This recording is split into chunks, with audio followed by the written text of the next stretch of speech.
melakukan suatu aktivitas, misalnya saja berjalan seperti video pembuka tadi, apakah gerakan dalam bentuk berjalan tersebut dilakukan sesuai kehendak kalian? Secara umum, sistem saraf manusia tersusun atas dua jenis, yaitu sistem saraf sadar somatik dan sistem saraf tak sadar otonom. Nah, agar kalian lebih memahami tentang susunan sistem saraf bersama kelompok kalian, kita simak video berikut ini.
About to do this.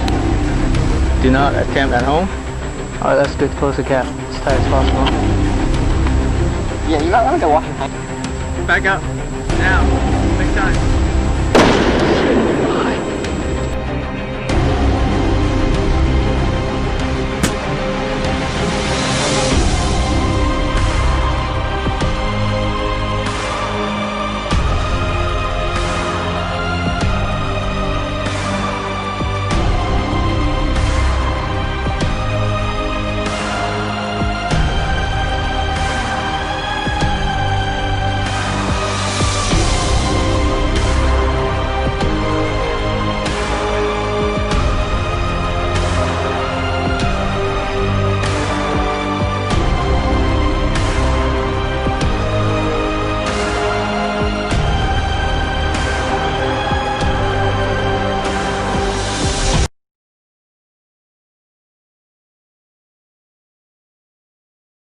Kebiasaan aneh warga Sidoarjo.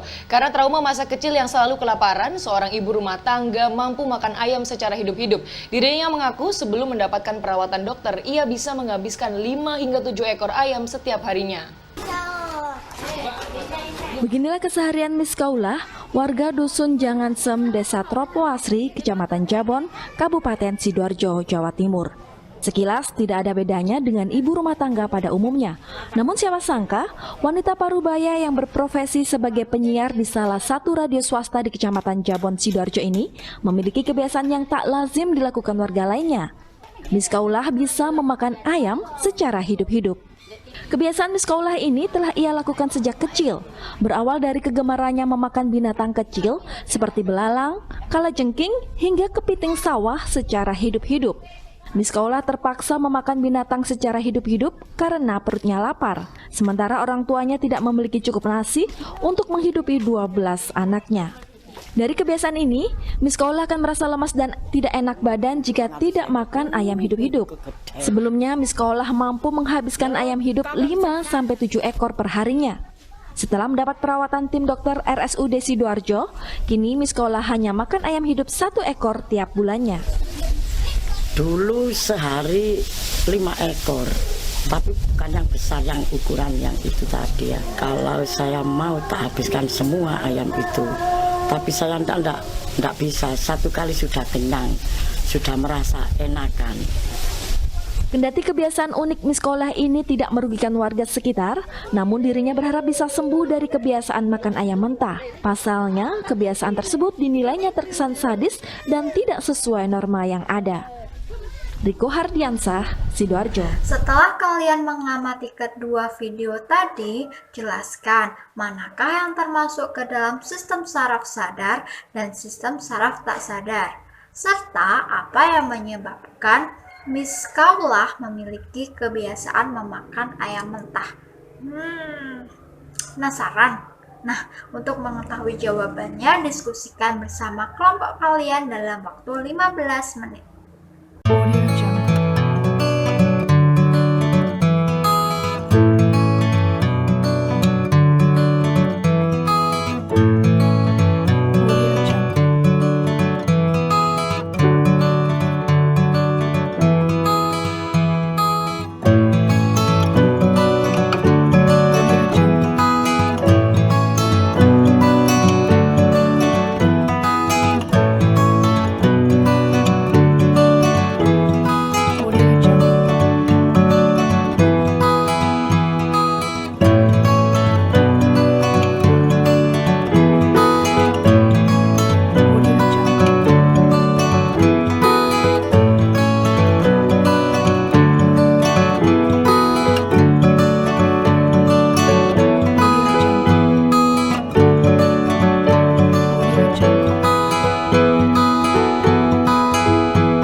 Untuk menambah pengetahuan kalian, mari kita simak ulasan materi berikut. Di dalam tubuh manusia, terdapat sistem saraf yang saling berkesinambungan, CNS, atau kita kenal Central Nervous System, yakni sistem saraf yang dikendalikan oleh otak dan sumsum tulang belakang dalam keadaan sadar.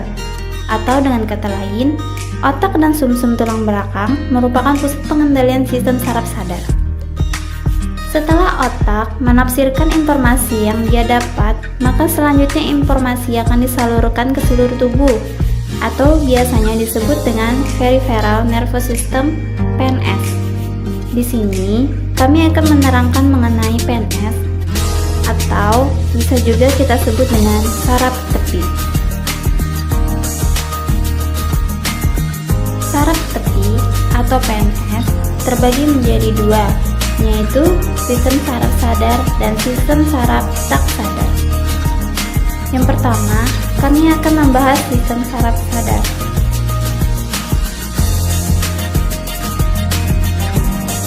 Sistem saraf sadar memiliki 12 bagian. Yang pertama, saraf olfaktori, yang kedua, saraf optik, yang ketiga, saraf okulomotor, yang keempat, saraf troklir, yang kelima, saraf tegrinal, yang keenam, saraf abdusen, yang ketujuh, saraf fasial, yang kedelapan, saraf vestibulokoklear, yang kesembilan, saraf glosopharyngeal, yang 10, saraf vagus, yang ke-11, saraf aksesoris, yang ke-12, saraf hipoglosal. Ke-12 bagian sistem saraf itu memiliki fungsi yang berbeda-beda. Inilah macam-macam fungsi dari bagian-bagian itu.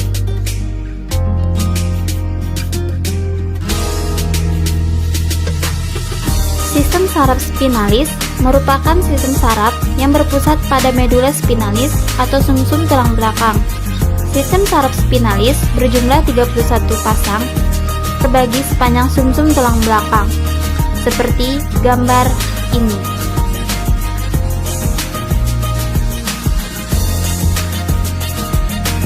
Saraf spinal diberi nama dan angka sesuai dengan regia kolumna vertebra tempat munculnya saraf tersebut. Yang pertama, saraf serviks terdapat 8 pasang dengan simbol C1 sampai C8 disebarkan menuju kulit kepala, leher, dan otot tangan. Yang kedua, saraf toraks terdapat 12 pasang dengan simbol T1 sampai T12 dialirkan menuju organ dalam. Yang ketiga, saraf lumbal terdapat 5 pasang dengan simbol L1 sampai L5 dialirkan menuju paha. Yang keempat, saraf sakral terdapat 5 pasang dengan simbol S1 sampai S5 dialirkan menuju otot betis, kaki, dan jari kaki.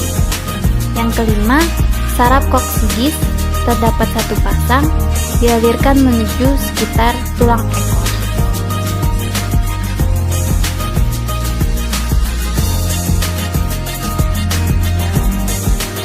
Selanjutnya, kita akan membahas sistem saraf tak sadar atau sistem saraf otonom. Sistem saraf tak sadar disebut juga saraf otonom adalah sistem saraf yang bekerja tanpa diperintahkan oleh sistem saraf pusat dan terletak khusus pada sumsum tulang belakang. Sistem saraf otonom terdiri dari neuron-neuron motorik yang mengatur kegiatan organ-organ dalam, misalnya jantung, paru-paru, ginjal, kelenjar keringat, otot polos sistem pencernaan, dan otot polos pembuluh darah. Berdasarkan sifat kerjanya, sistem saraf otonom dibedakan menjadi 2, yaitu saraf simpatik dan saraf parasimpatik. Saraf simpatik memiliki ganglion yang terletak di sepanjang tulang belakang yang menempel pada sumsum tulang belakang, sehingga memiliki serabut praganglion pendek dan serabut postganglion yang panjang. Serabut praganglion yaitu serabut saraf yang menuju ganglion, dan serabut saraf yang keluar dari ganglion disebut serabut postganglion.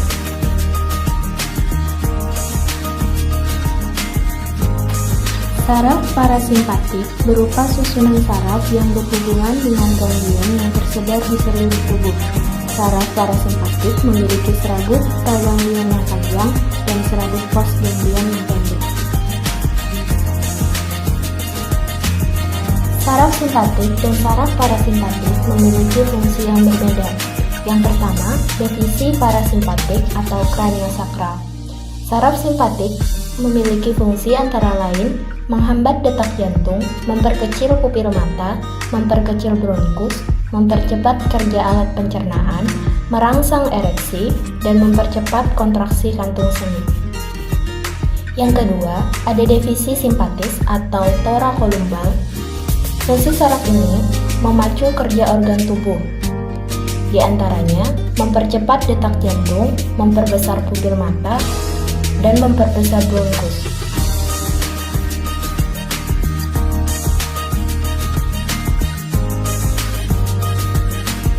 Selanjutnya, neurotransmitter SSO.